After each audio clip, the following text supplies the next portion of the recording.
আজ তোমাদের সাথে শেয়ার করে নেব কিভাবে ডিমের ভুজিয়া তৈরি করে নেবে খুবই কম সময়ে আর খুব কম ইনগ্রেডিয়েন্টসের সাথে।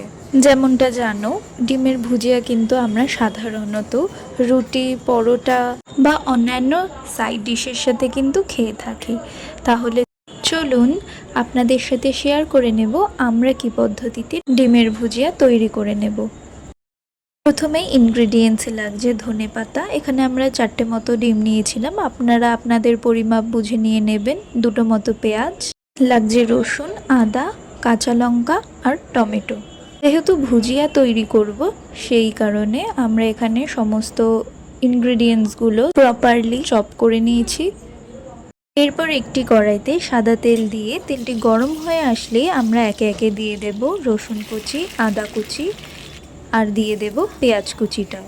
পেঁয়াজটা একটু ভাজা ভাজা হয়ে আসলেই সেই মুহূর্তে আমরা অ্যাড করে দেব কাঁচা লঙ্কা কুচি, তারপর টমেটো আর স্বাদ মতো নুন, পরিমাণ মতো হলুদ দিয়ে বেশ ভালো রকমভাবে সম্পূর্ণটা ভাজা ভাজা মতো করে নেব।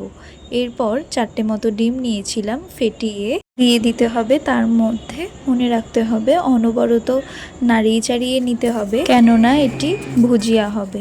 এই পদ্ধতিতে আপনারা তড়কাও বানাতে পারেন যদি চান, তো আমাদের কমেন্টের মাধ্যমে জানাবেন, আমরা অবশ্যই সেই রেসিপিটিও আপনাদের কাছে নিয়ে আসার চেষ্টা করব। শেষে উপর দিয়ে গার্নিশিংয়ের জন্য ধনেপাতা কুচি ছড়িয়ে পরিবেশন করব আমাদের আজকের এই রেসিপি ডিমের ভুজিয়া। কিনা আপনারা কম ইনগ্রেডিয়েন্টসের সাথে বিকেলের স্ন্যাক্স হিসেবে বা সকালের ব্রেকফাস্টে অ্যাড করতে পারেন। তাহলে আজ এই পর্যন্তই থাকছে, দেখা হবে পরবর্তী ভিডিওতে নতুন রেসিপির সাথে।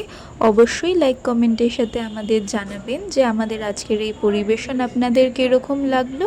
আর মায়া হেসেলকে তো সাবস্ক্রাইব করবেনই, তার পাশাপাশি শেয়ারটাও কিন্তু মাস্ট। তো আজ এই পর্যন্তই, ততক্ষণ ভালো থাকুন, সুস্থ থাকুন, নমস্কার।